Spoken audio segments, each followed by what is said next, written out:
Planet Fitness is going through a fresh state of boycott. And this boycott is supposedly sparked by what is now the viral case of a trans woman shaving in the cis-woman bathroom in front of cis-women. What's most intriguing about this story for me is the complexity surrounding this reality. And this complexity, you can think about it in the context of the social challenge that businesses such as Planet Fitness now has to try and navigate its way around in the context of having a grand inclusivity of the different communities or members that belong to different communities. Um, and you can think about the cultural challenge or challenges as well. That is also somewhat connected to the social challenge as mentioned, right? The beliefs of these groups, whether it be within the large scale, nationally speaking, or it can be within local individual scales. How do we really navigate around this challenge?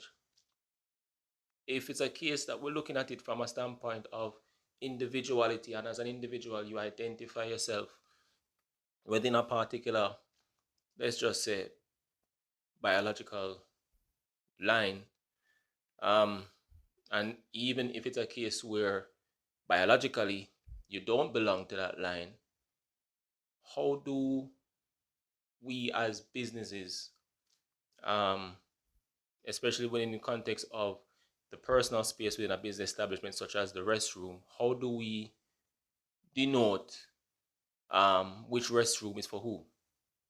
Typically speaking, restrooms would have been either male or female, right? And how we would have been socialized into understanding male bathroom, female bathroom.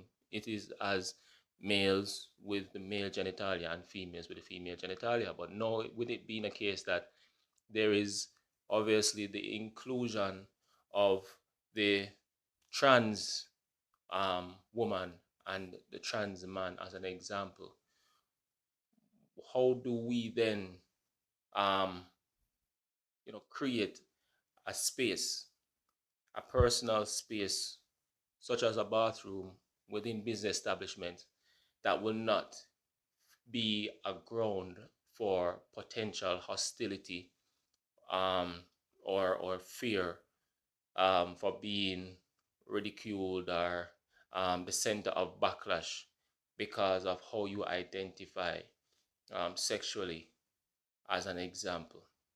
This is a very challenging reality. And if you have a solution, I am all ears to hearing, because we have to see it as it is. This that we're this case rather of Planet Fitness is not just unique to Planet Fitness.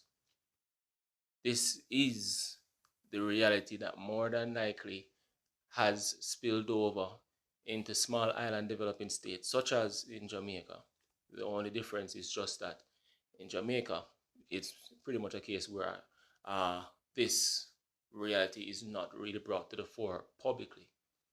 But if we are going to sit down and to consider the reality that we have also the generation after us, such as the kids in schools now coming up, and how they have been socially educated into understanding how bathrooms should be stratified, specific to male, female.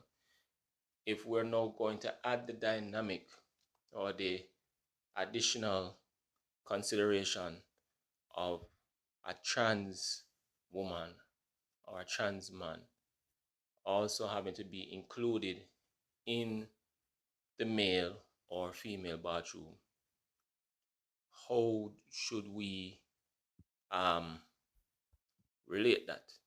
to them. I am confused in this kind of a space and I need help in this kind of a space. So if you listening to this have some sense of a solution that is inclusive and that takes into the context the challenging reality that whatever answer you're going to be presenting, you have to think of it on the economic sense for, let's just say, a business or company such as Planet Fitness, and the social sense, individually, on an individual scale, whether it be for a cisgender individual or a transgender individual, to even from a cultural sense, you know, thinking of it from the community perspective, cisgender community, or the LGBTQ community.